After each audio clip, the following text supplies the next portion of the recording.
Little Rock, take your tornado precautions now. You're looking live right now. That is the lowering, and there's a tornado in there. This is not a drill.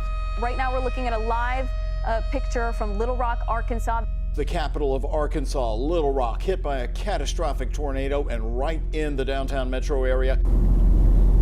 March 31st, 2023, at about 2:20 in the afternoon, everything changed. The sirens go off, the phones go off, and then I start getting phone calls from the staff of what's taken place in the property.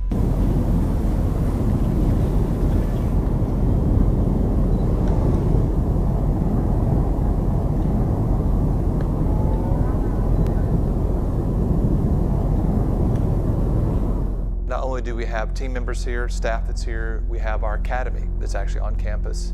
And so when we heard that the tornado had come through, and we found out that the campus had been impacted, we immediately began to go into prayer. We got all the students up the stairs, outside, over to VTN, where we go into the basement of the church.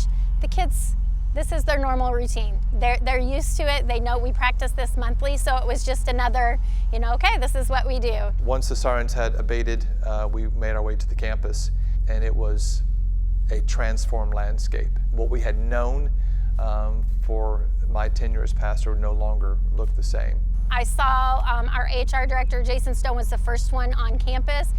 And when he came in and he said, "Is everybody okay?" I was like, oh, this is a big deal. That's when I was outside for the first time. And then it was like, wow. But we also arrived to a property where everyone was safe. So we're totally, eternally grateful to the Lord that none of our staff was injured, none of our babies were harmed, everybody was safe and sound. Within a matter of 30 minutes to an hour, other church members began to arrive and began to pull out chainsaws and to begin to help to try to at least open up the pathway so we could actually start moving some vehicles around. I went on Facebook and began to tell the people what was going on, that we were in a state of emergency. We're grateful to God for His preserving our people, preserving our lives. Our buildings were still standing, but the damage was severe. And I called for our people, I called for help. And the next morning, we had well over 100 people that were here to pick up debris and help to begin to clear, because Sunday was on its way and we needed to get ready. And as a congregation, it was important that we were able to gather together at the place of a common tragedy and to celebrate the fact that God had preserved us and that we were still together as a family. And so we gathered on that Sunday in the parking lot.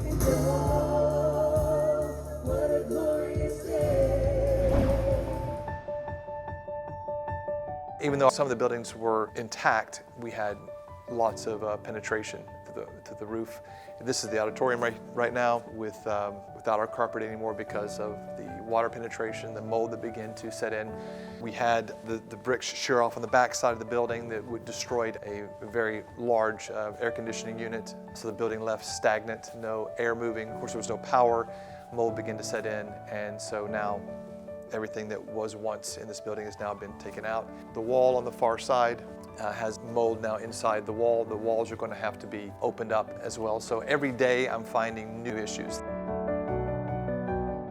As far as the building itself, to get back into this building, to get us into our other buildings, we're looking at replacing the roofs of all buildings. We have 3 buildings on campus, 12 and a half acres of land.